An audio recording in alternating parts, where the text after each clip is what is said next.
बिस्मिल्लाहिर्रहमानिर्रहीम। अस्सलाम वालेकुम। आप देख रहे हैं DNN न्यूज़ और मैं हूं गुलाम ज़हरा। अब रुख करते हैं खबरनामे की तरफ।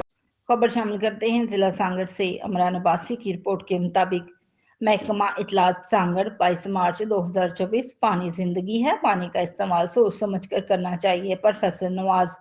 पानी के आलमी दिन के मौके पर गांव अहमद खास कली में research and development foundation RDF की जानिब से एक सेमिनार का इनकाद किया गया।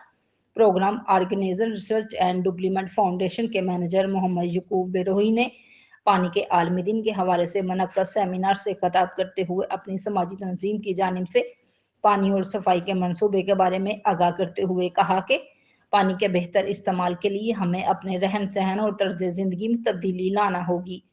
सेमिनार से खिताब करते हुए माहौलियात तालीमी माहिर प्रोफेसर नवाज ने कहा कि ज़मीनी पानी का इस्तेमाल कम किया जाए और नहरी पानी को पीने के लिए इस्तेमाल किया जाए, क्योंकि नहरी पानी सेहतमंद पानी है और हमें पानी का बेहतर इस्तेमाल उसे गंदगी से पाक रखने के लिए भी इकदाम करने चाहिए और ज़्यादा से ज़्यादा दरख्त लगाने चाहिए ताकि बारिशें वक्त पर और मतवाजन हों, जिससे हमें बेहतर ज़री पैदावार मिल सकती है। सेमिनार से ज़राअत अफसर गुलाम कादर ने खिताब किया। उन्होंने कहा कि दुनिया में दस्तयाब पानी का सिर्फ 1% काबिल इस्तेमाल है और इसे साफ रखना भी दुनिया के लिए एक मसला बन गया है। हमें ऐसी फसलें लगानी चाहिए जिसमें पानी का इस्तेमाल कम हो और पैदावार ज़्यादा से ज़्यादा हो।